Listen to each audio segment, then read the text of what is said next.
Bienvenidos a un episodio más de Medcast. Pues con esta serie que hemos iniciado ya, este es nuestro octavo capítulo. Hoy nos acompaña el doctor Daniel, él es de México y pues es un gusto tenerlo y que nos acompañe el día de hoy para compartir todos sus conocimientos. ¿Cómo te encuentras, Dani? Bienvenido. Muy bien, muchas gracias Amanda por la invitación. La realidad es que bastante feliz por haber sido tomado en cuenta para este capítulo en esta nueva serie, pues muy contento de estar aquí con ustedes. Muchas gracias, Dani. Dani, ¿qué nos puedes contar sobre ti? Yo sé que eres médico, eh, pero también sé que estás haciendo la especialidad. ¿Quién es Dani en la parte profesional?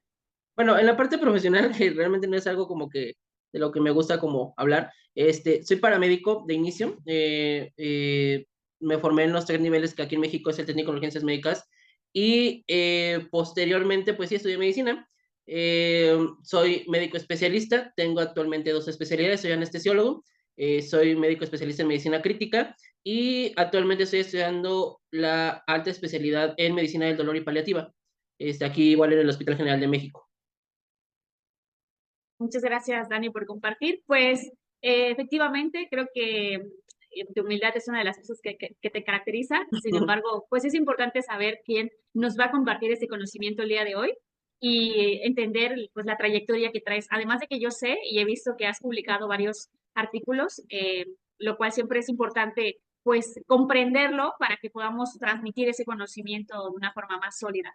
Entonces, pues yo te dejo el auditorio, Dani, es todo tuyo para que nos puedas enseñar sobre cómo leer un artículo científico y saber si lo que estoy leyendo está correcto. Muchas gracias y bienvenido. Perfecto, entonces comienzo a compartir pantalla para que es una presentación, una plática más que una clase, una presentación muy corta, muy sencilla de puntos clave sobre cómo saber qué realmente estoy leyendo y cómo aplicar lo que estoy leyendo. Y esto es importante porque ha sido muy, vamos a llamarlo muy de moda, el que médicos, paramédicos, cualquier profesional de la salud se escuda en la bandera de estoy aplicando la evidencia o estoy aplicando la medicina basada en evidencia, y no siempre, o creemos que es un absoluto lo que leemos y vamos a ver aquí algunos tips, algunos puntos importantes de cómo aprender a saber qué estoy leyendo para saber si puedo aplicar lo que estoy leyendo. Y ese es el título de esta plática, cómo aplicar la lectura crítica en la práctica diaria. Entonces, como objetivos, 3 importantes, vamos a definir el concepto de medicina basada en evidencia, conocer los elementos de un artículo científico que nos orientan a la toma de decisiones, comprender conceptos como validez, nivel de evidencia y grado de recomendación, que ese es el punto como un poquito más álgido en el que tenemos que entender de dónde surge la toma de decisiones a la hora de hacer una recomendación para un paciente. Entonces, a final de cuentas, todo se resume a eso, cómo yo voy a intervenir en el paciente de acuerdo a lo que la evidencia científica me otorga. Entonces, voy a iniciar con esa frase de Albert Einstein que menciona que todos somos muy ignorantes. Lo que ocurre es que no todos ignoramos las mismas cosas. Ahorita vamos a ver por qué. Simplemente es cuestión hasta cierto punto de lógica, pero vamos a ver en sí qué nos ofrece una lectura científica y cómo ir desglosando las partes importantes. Entonces, de manera inicial, quizá van a ver que eso no tiene un orden, pero para mí son las cosas más importantes que te recomiendan ciertas bibliografías y que además creo que al paso de los años me ha servido para hacer más sencilla la lectura de un artículo. De manera inicial es qué estoy leyendo. Y esto tiene que ver con algo que se llama la jerarquización, perdón, de la evidencia. No es lo mismo todos los textos científicos. Los textos científicos los podemos dividir de manera muy general en fuentes primarias y fuentes secundarias. ¿Qué quiere decir? Las fuentes primarias son todas aquellas de donde surge el conocimiento por primera vez. Y ahí vienen los reportes de casos, las revisiones de la bibliografía, vienen eh, los ensayos los casos y controles, perdón. Es decir, de una idea del autor o del investigador sale este tipo de artículo. Cuando este artículo es sometido a una revisión estricta por varios filtros, por un grupo de investigadores, para hacer otro tipo de estudios como lo son el metaanálisis, la revisión sistemática, pasan a ser fuentes secundarias de información científica.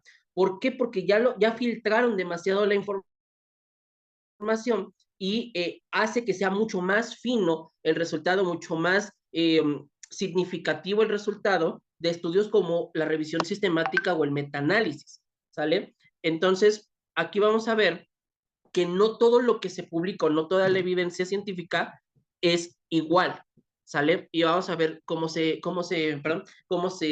jerarquiza. De manera más inferior tenemos lo que son las series de casos clínicos, ¿ok?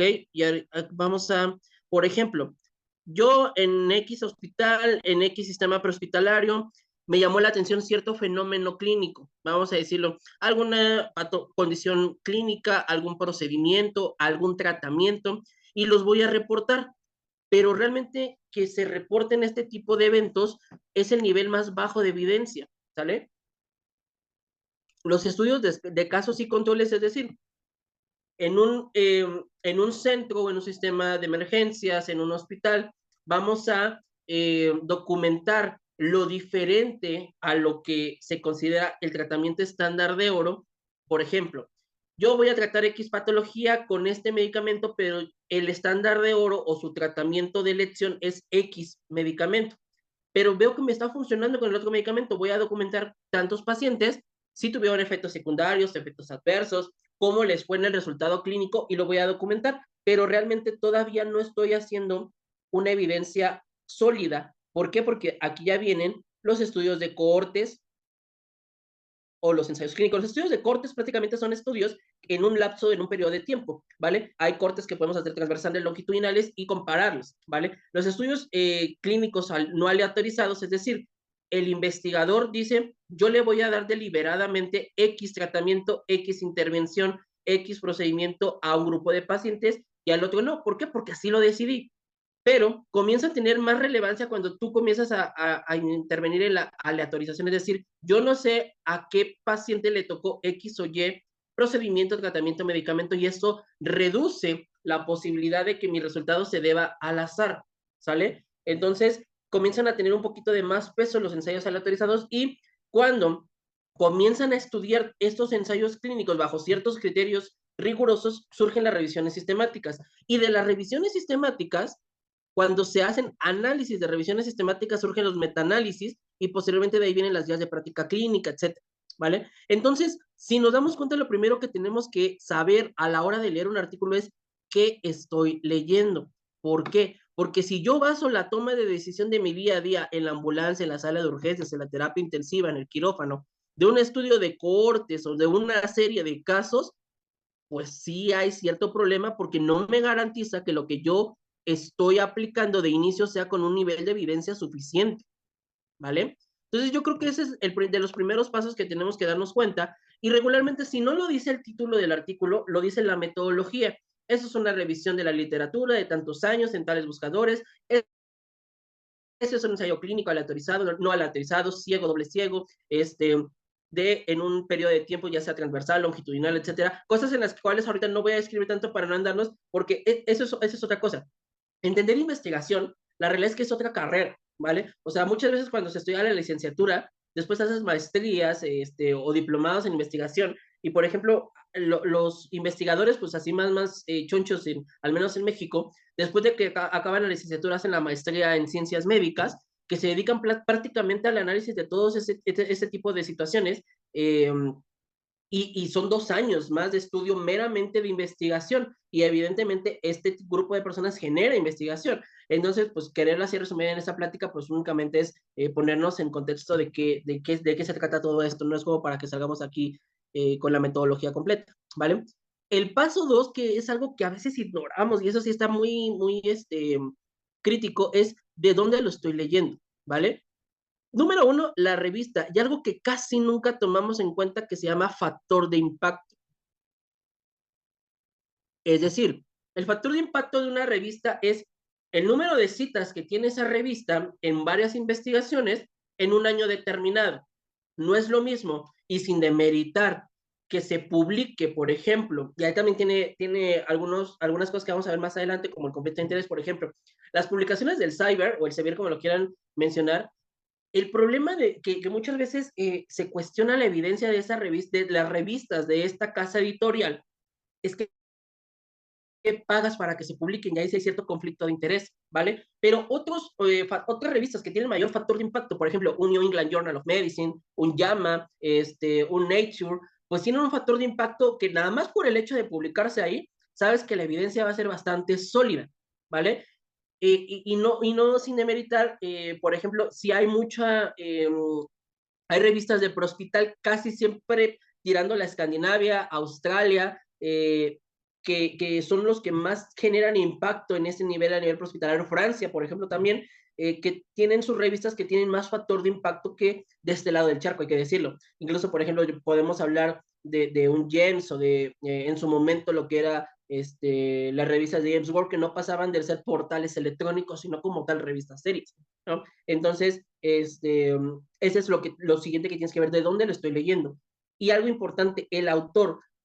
Eh, Muchas veces uno de los factores determinantes para decidir si el autor no que sea bueno el autor, sino que tenga más validez lo que estamos leyendo, es que sea un grupo de trabajo y no un único autor, como a veces sucede. Incluso yo lo puedo decir, varias de mis publicaciones son de mí únicamente, y eso resta cierto impacto, y no por eso deja de ser bueno el artículo, pero sí resta cierto impacto cuando, a diferencia, lo compartes o lo publicas junto con un grupo de autores que se dedican a lo mismo, ¿vale? Y te dan diferentes puntos de vista desde la evidencia científica y la experiencia profesional.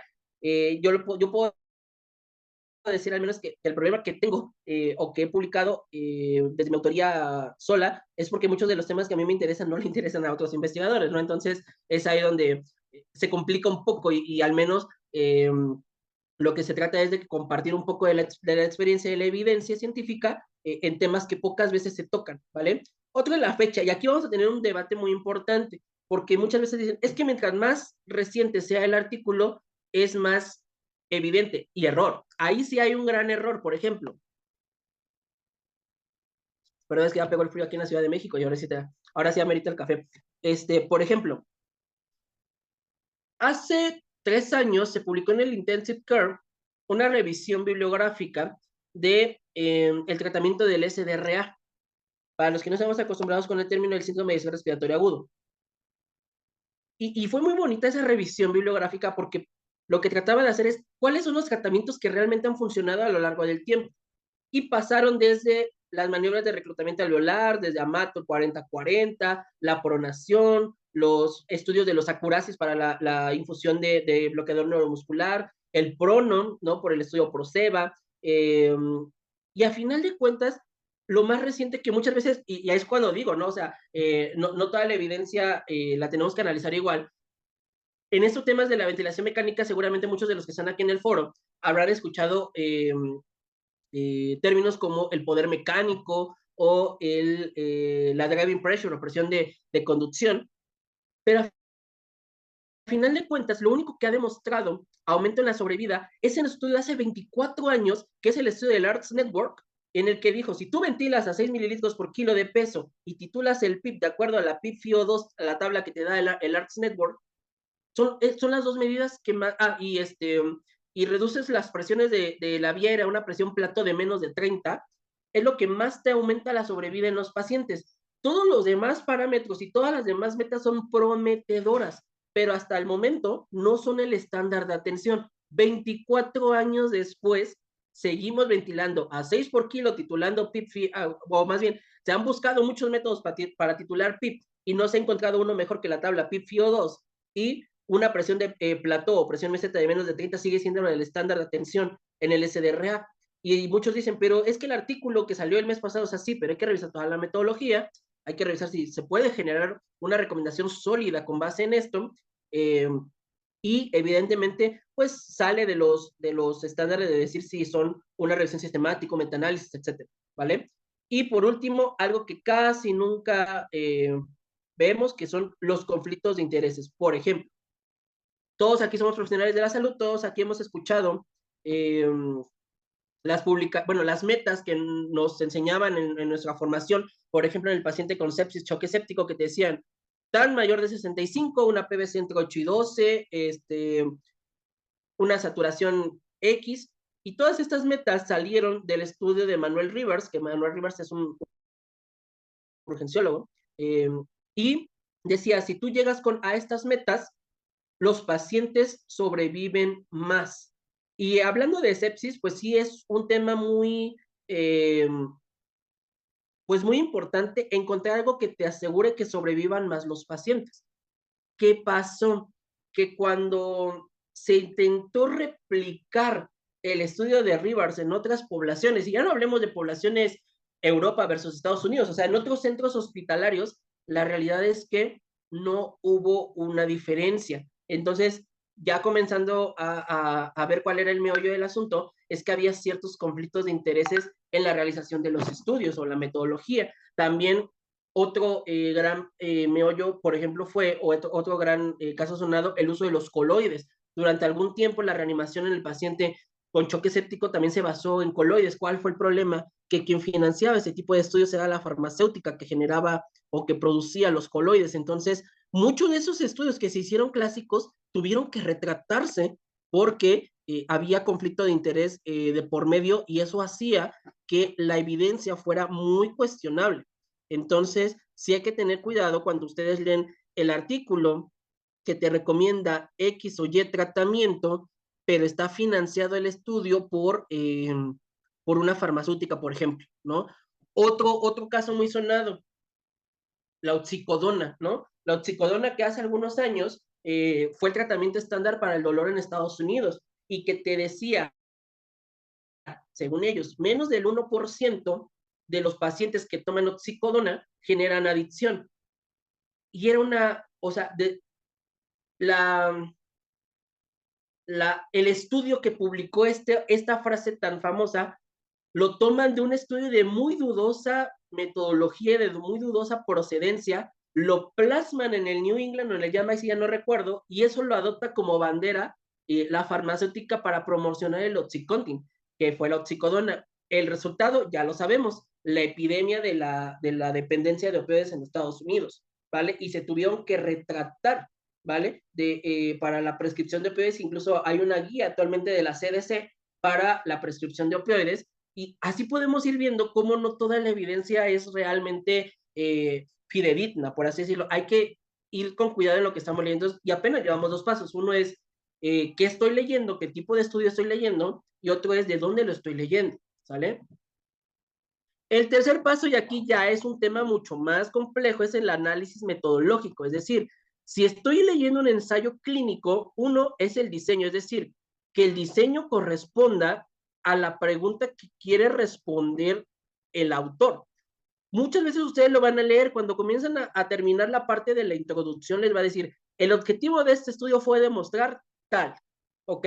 Pero si tienes un poquito de conocimiento de metodología, no te estoy hablando que seas un investigador, un poquito de conocimiento y de lógica de decir, oye, pero lo que están haciendo aquí no tiene nada que ver con la pregunta de investigación o el resultado es totalmente diferente, ¿ok?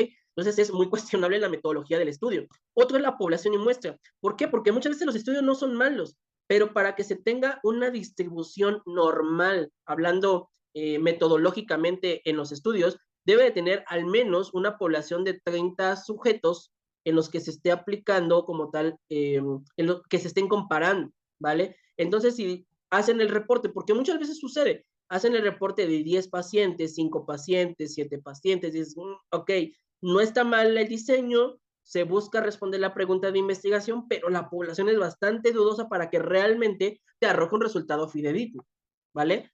Y luego la muestra, ¿no? Es decir, la población es todo el universo, o más bien, podemos dividir a los sujetos en tres. El universo que es todos los pacientes inmiscuidos, la población es un sector que se va a estudiar en específico y la muestra es un grupo seleccionado de ese sector en el cual ya se va a estudiar. Pero si nosotros decimos, por ejemplo, voy a comparar mortalidad X tratamiento versus Y, ¿no? Pero si la muestra en la que se está aplicando el tratamiento es un paciente adulto joven, sano, y lo están comparando con pacientes de más de 60 años, con comorbilidades, pues ahí dices, pues no están aplicando el tratamiento en igualdad de circunstancias. Entonces es bastante dudosa la metodología. Lo otro de las consideraciones éticas, que afortunadamente ya se ven menos implicaciones aquí, es decir, ya hay informes, por ejemplo, el informe de Belmont, que establece los parámetros para que se lleve a cabo una investigación científica, el código de Nuremberg, etcétera, y pues al menos este tema de la bioética, pues sí está un poquito más regulado en la investigación. Y por último son los resultados, es decir, me está arrojando el resultado que me quiso dar el investigador al inicio cuando estaba presentando su estudio. Entonces tengan cuidado con lo que estamos leyendo porque muchas veces el resultado termina siendo totalmente diferente y dices, pues no respondió el objetivo, entonces me hace dudar que toda la metodología se haya llevado adecuadamente, ¿vale? Y muchas veces tenemos que ser cuidadosos en esta parte de los resultados, porque a veces los resultados los confundimos. Muchas veces los artículos te dicen, la intervención X versus la intervención Y se vio un beneficio y tuvo una diferencia por un valor de P de menos de 0.005. ¿Qué quiere decir realmente esto? Clínicamente te dice que hubo o no diferencia, más no te dice que uno realmente es bueno sobre otro. Para eso tendrías que aplicar otro tipo de pruebas estadísticas para establecer un riesgo relativo, un odds ratio o incluso analizar, por ejemplo, las tablas que casi todos ignoramos en los artículos y ver qué tipo de tabla hicieron. Un diagrama de Forest Plot o un diagrama de Kaplan-Meier y ver si hubo una diferencia. O sea, sí va más allá de decir tuvo una P o no tuvo una P. Realmente, cuando ya comienzas a leer un poquito más de artículos, el valor de P a veces dices, ok, fue significativo, hubo diferencia, pero quiero ver tu tabla, cómo la desarrollaste para llegar a esta conclusión, porque sí ha habido errores en la interpretación de resultados, ¿vale?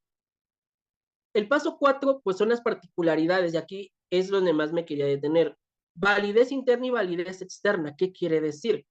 La validez interna es cuando se obtuvo un resultado en un estudio, pero si este estudio se hizo en un solo centro, quiere decir que muy probablemente el resultado aplique para esa población en esas condiciones que se llevan a cabo en X centro hospitalario.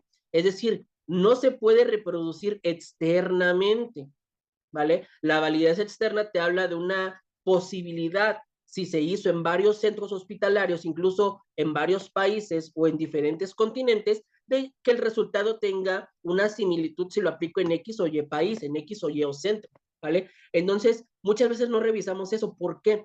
Muchas veces me ha tocado ver incluso en redes sociales que suben artículos y cuando ves, ok, está padre el artículo, si tiene lógica lo que tiene el objetivo con las pruebas estadísticas, es una revista bastante respetable, es un autor que lleva varios artículos escritos sobre el tema, pero mi población son escandinavos, son australianos, son franceses, entonces, pues quizá dista mucho del contexto que yo tengo en mi población, en este lado del charco, al menos aquí en México, pues sí, de repente queremos aplicar medicina de primer mundo cuando en los hospitales, en los servicios prehospitalarios, en las salas de urgencia no tenemos ni acetaminofén, paracetamol, ¿no? Entonces, sí es muy complejo cuando tú lees un artículo y dices, pues ya sé, te puedo aplicar tal o y tratamiento, pero no tengo el recurso. La población en la que se estudió este tratamiento en específico es muy diferente a la que yo manejo, entonces es ahí lo complejo. Entonces, son dos conceptos importantes, la validez interna y la validez externa de un estudio, para que realmente puedas aplicar lo que acabas de leer, ¿vale? Y otra cosa es el sesgo. El sesgo son errores metodológicos sistemáticos en la elección o recolección de los pacientes, de las pruebas, y por ende lleva algún error en el resultado, ¿vale? Es decir, la muestra que se estudió no están en igualdad de situación, como lo hablábamos hace rato, ¿vale? Quizá hubo un error en la recolección de muestra, hubo un error en resultados o hablando no sé, valores de laboratorio, etcétera. Entonces, eso se conoce como sesgo, cuando hay un error sistemático a la hora de recolectar la muestra, ¿vale? Entonces, sí puede ser importante porque muchos de los artículos incluso lo dicen. Este artículo tiene el riesgo de sesgo por X, tal, Y, etcétera. Entonces, el resultado sí a veces es un poquito cuestionable, ¿vale? Y por último, otra vez repito, el conflicto de interés. ¿Y por qué lo menciono? Porque grandes autores, grandes artículos que se han publicado en revistas de alto impacto se han tenido que retractar por el conflicto de interés que no habían mencionado, ¿vale? Entonces, esto hace que se vicie, que se sesgue el resultado, porque ya no es una conclusión fidedigna al 100%, sino que se pudo haber visto inmiscuido por dinero, por apoyo, por X cosa, por patrocinios, ¿vale? Entonces, sí es muy importante que se revise el conflicto de intereses y que todos los artículos serios al final mencionan si hay algún conflicto de interés. Por ejemplo, vean, este artículo o este paper fue publicado el año pasado en Nature. Y vean cómo se menciona que hay una epidemia de información científica publicada falsa. En el año 2023, 10,000 artículos científicos fueron bajados de esta revista. O sea, Nature es un sitio el cual se desprenden varias revistas, ¿vale? Y casi toda es literatura médica, y de este sitio se bajaron 10,000 publicaciones. Eso sí te habla de una crisis, porque pues ahora ya nos ponen a dudar qué estamos haciendo, ¿vale?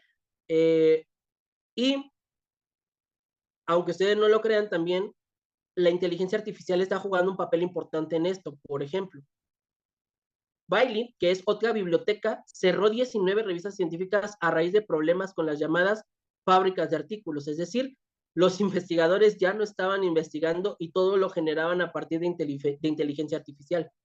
Entonces, evidentemente, es muy cuestionable la evidencia. Yo no sé si ustedes hayan tenido la oportunidad o tengan la oportunidad de entenderle a este mundo de la inteligencia artificial. Por ejemplo, lo más conocido, el más taquillero, ChatGPT, ¿no? ChatGPT te da una serie de información falsa y errónea impresionante. Y compruébenlo. O sea, si ustedes preguntan algo tan sencillo como quién fue Sor Juana Inés de la Cruz o algún personaje mexicano, te da información errónea. Ahora, imagínense esto que pasa, que ChatGPT te haga el abstract de tu artículo, te haga el análisis estadístico de tu artículo, pues está muy cañón, pasa lo de la publicación pasada, ¿no? Muchos artículos se tienen que retratar y el problema es que pues ya la inteligencia artificial está jugando un papel importante aquí porque ya se está llevando a cabo este tipo de situaciones. Ahora, ¿por qué les menciono esto? Para mí, los pasos anteriores fueron los más importantes para leer pues, un artículo. ¿Qué estoy leyendo? ¿De dónde lo estoy leyendo? El análisis estadístico y las particularidades, ¿no? Validez interna, externa, el sesgo y los conflictos de intereses. Pero que nos demos cuenta que no todo lo que leemos en una revista es absoluto, ¿vale? Y ahorita aquí viene, ahora sí, lo que llamamos medicina basada en evidencias, un término surgido o que lo describe muy bien David Sackett, que también se menciona por primera vez en la Universidad de McMaster, que es uno de los centros más importantes para estudios de salud pública e investigación, ¿vale? Y que hace ciertas particularidades que vamos a mencionar más adelante. Ahora, ¿qué pasa con las guías de práctica clínica? Porque muchas veces también nos escudamos en decir, es que la guía tal te da este nivel de evidencia, este grado de recomendación. O sea, sí, pero esta recomendación de qué es, porque no todas las guías de práctica clínica tienen el mismo objetivo. Algunas, por ejemplo, vámonos a las más taquilleras que conocemos, AJA. ¿Cuál es el mayor o donde sí está reconocido que tiene un impacto importante? Recomendaciones de la AJA, tratamiento. No en prevención, no en etiología, no en daño, no en pronóstico, no en diagnóstico, no en prevalencia, no en tamizaje y no en económicos, únicamente tratamiento. La que más nos puede sonar también parecida, ADA, y vean, lo mismo. Y entonces cuando ustedes digan, es que tal guía, ok, tal guía, todas las guías te dicen, nos estamos basando en la clasificación tal para dar un nivel de evidencia y un grado de recomendación. Pero si tú quieres dar una opinión acerca, por ejemplo, de pronóstico y te estás remitiendo a las guías X que toman, por ejemplo, Gray como sistema de clasificación, pues dices, pues como que está medio dudoso tu argumento porque no es una buena escala para pronóstico Gray, ¿sale? Entonces, es un mundo, por eso yo les decía, con esto iniciaba, es un mundo el hablar de investigación, porque sí tienes que conocer muchos aristas de qué estás leyendo, cómo lo estás leyendo y cómo lo vas a aplicar, ¿sale? Esta definición por David Sackett es la que más a mí me ha gustado y menciona que la medicina basada en evidencia es el uso consciente, explícito y juicioso de la mejor evidencia actual en la toma de decisiones para el cuidado individual de los pacientes, ¿sale?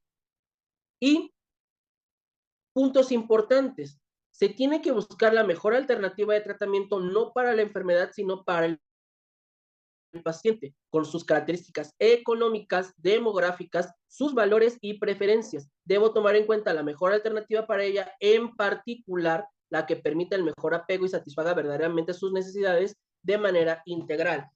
¿Por qué? Por ejemplo, también he visto en últimas publicaciones en redes sociales, la transfusión hospitalaria salva vidas cuando se administra en el choque hipovolémico, bla, bla, bla, ¿no? Pero si el paciente es con una religión que no permite la transfusión, pues mi mejor evidencia ahí se acabó.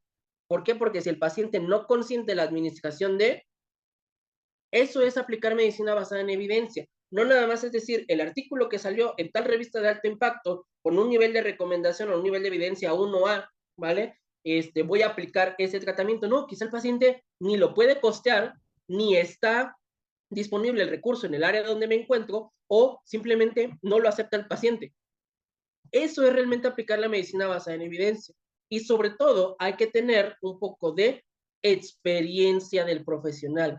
Y aquí viene otro gran debate, porque viene la gente con mucha experiencia, que ha trabajado con pacientes durante muchos años y que llega al otro extremo de decir, es que yo siempre lo he hecho así. Sí, claro, pero no quiere decir que el que lo hayas hecho así durante 30 años esté bien. Mientras está el otro extremo, el otro extremo que no me considero tan grande para la medicina, que pues conocemos quizá opciones de tratamiento, pero no tenemos tanta experiencia manejando pacientes, ¿no? Entonces, sí hay que hacer un punto medio y por eso este diagrama hace que todos los elementos se conjunten para decir, aplico la evidencia científica, aplico mi juicio clínico como profesional de la salud para decir, lo puedo o no aplicar, tengo el recurso y acepto o no el paciente. Por ejemplo, hace unos días, incluso que me quiera buscar en redes sociales, compartí un caso de un hospital donde laboro, de una paciente con una vía aérea de difícil abordaje. Era una paciente con un hematoma en cuello y a mí lo que la evidencia me dice es, estos pacientes no es tan conveniente dormirlos porque no sabes qué puedes llegar a encontrar ahí. Y por el contrario, la evidencia me dice, el primer intento en una intubación tiene que ser el mejor, e incluso las guías de la DAS te dicen, si tú puedes entrar con un videolaringoscopio, con un boogie, eso tiene que ser tu mejor opción. Entonces, ok, va. Experiencia del profesional, pues no es que haya hecho yo muchas intubaciones con el paciente despierto, ¿ok? Pero sí tenía ciertas pacientes que había abordado de esta manera, ¿vale? Tenía el recurso, ¿sí? Sí lo tenía. Tenía un videolaringoscopio, tenía el buggy, tenía los fármacos adecuados para hacer la inducción de esta paciente y además el paciente lo aceptó. Entonces, aquí se conjuntaron estos cuatro elementos en decir, va, la mejor opción para esta paciente es no dormirla, sino intubarla despierta. Obviamente aplicamos la evidencia diciendo, pues vamos a hacer nebulización con anestésico local para que tenga bloqueo de nervios laringios, vamos a hacer punción directa para nervio glosofaringio, punción para nervios laringio recurrente, laringio superior, y tenemos el biolaringoscopio, tenemos el buggy, tenemos los fármacos adecuados, fentanilo, propofol, rocuronio, sugamadex incluso para revertirlo, ketamina, etcétera, y mi paciente consintió este procedimiento. Ok, aquí es un ejemplo sencillo para decir, estoy aplicando medicina basada en evidencia. A decir, pues voy a aplicar ese mismo procedimiento, pero no tengo un buggy, nada más una guía, o no tengo nada. O lo voy a aplicar, pero con laringoscopía directa. Entonces es ya más cuestionable el proceder de este tipo de acciones. Entonces, sí es muy importante que se conjunten estos cuatro elementos para realmente ejercer o realmente estar aplicando la medicina basada en evidencia. En resumen, sea un ensayo clínico aleatorio, que eso es una fuente primaria, otras fuentes de evidencia, por ejemplo, las secundarias, revisiones sistemáticas, metaanálisis, metametaanálisis, ¿ok? Junto a la mejor evidencia disponible, con la acción que yo voy a ejercer o el tratamiento que yo voy a ejercer como profesional de la salud, o es decir, el escenario que se me está presentando, y conjunto la experiencia, el recurso, la preferencia y opinión del paciente y qué necesita el paciente, y cuando yo conjunto todos estos elementos, tomo una decisión clínica, ¿vale? Puede sonar utópico el decir, ¿a poco realmente sí generas? Pues a veces sí, a veces tú dices, ¿qué tengo disponible? Y lo mejor disponible es lo que voy a aplicar a mi paciente en situaciones de urgencia. Y lo puedo decir en mi corta carrera como profesional de la salud, en la ambulancia, en el quirófano, en la terapia intensiva, pues se trata de hacer lo mejor posible, porque al final de cuentas el único afectado o beneficiado, pues es el paciente. Y no nada más es tomar decisiones porque lo acabo de leer, ¿no? O porque me lo acaban de enseñar en tal este curso.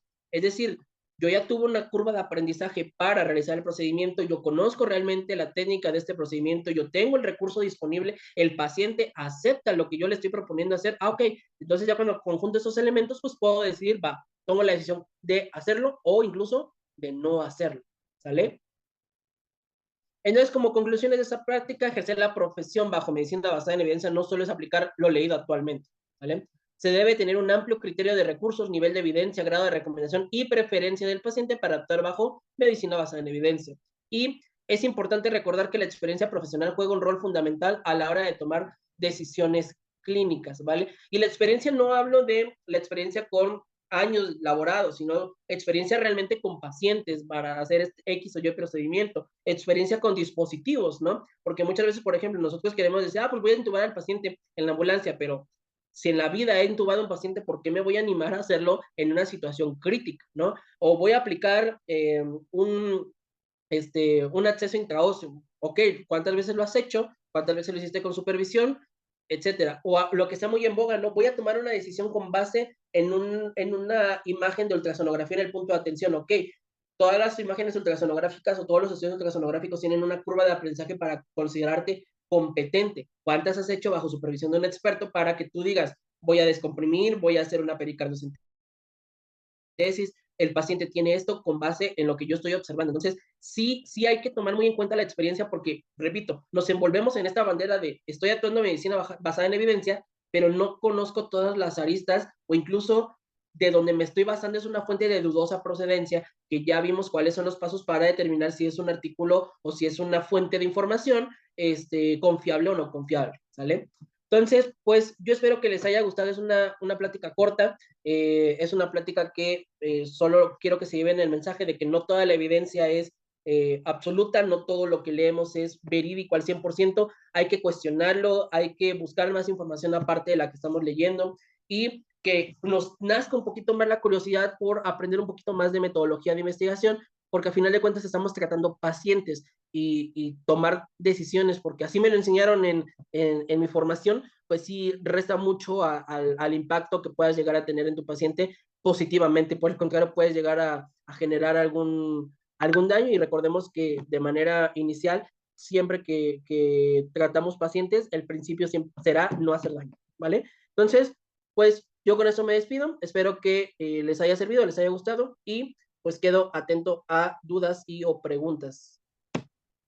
Listo. Muchas gracias, Dani. Creo que una cosa importante que mencionaste es justo lo del tiempo. Me parece que en algunas ocasiones tenemos la idea, en general, no todos, pero tal vez algunos de nosotros, de que es importante que sea reciente para que sea lo más actual y con eso guiamos nuestra práctica clínica. Y otro aspecto importante que me parece muy interesante es justo que mientras más investigadores estén involucrados, el soporte o el soporte que hay detrás de la evidencia puedes llegar a ser mayor versus tal vez solo un autor que esté compartiendo esta información con nosotros. Y sin duda alguna, algo que hemos ya visto es la parte de conflicto de interés, que es pues difícil en algún momento darse cuenta si lo que estamos leyendo efectivamente no tiene una situación en la que al haber un beneficio económico de cualquier otra índole, en realidad no es lo mejor para el paciente o para los pacientes, sino más bien es una cuestión de que pues hay un interés ahí de algún tipo, ¿no? El que sea. Entonces, con lo que tú también mencionabas de la experiencia del proveedor, que muchas veces, no generalizo, pero sí algunos compañeros que definitivamente después de 20, 25 años lo que lleven en la atención de los pacientes, al no pues renovar esos conocimientos, siguen haciendo un tratamiento que está obsoleto, que se ha modificado, que ha cambiado y que como les ha funcionado o ellos creen que ha funcionado, siguen haciendo el mismo procedimiento a pesar de las nuevas evidencias, ¿no?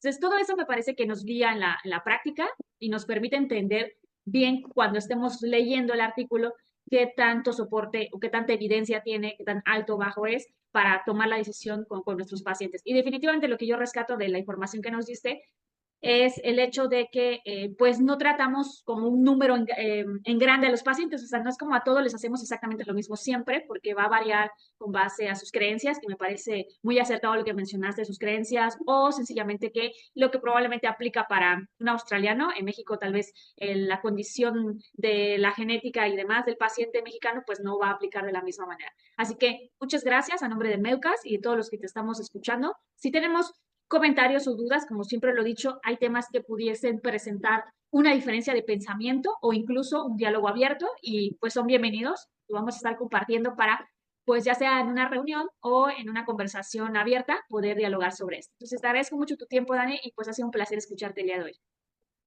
No, hombre, muchísimas gracias por la invitación. Espero que les haya gustado y que abra más el panorama. Ojalá sí genere debate, porque a final de cuentas, esas son las bases para que se toquen pacientes o se traten pacientes.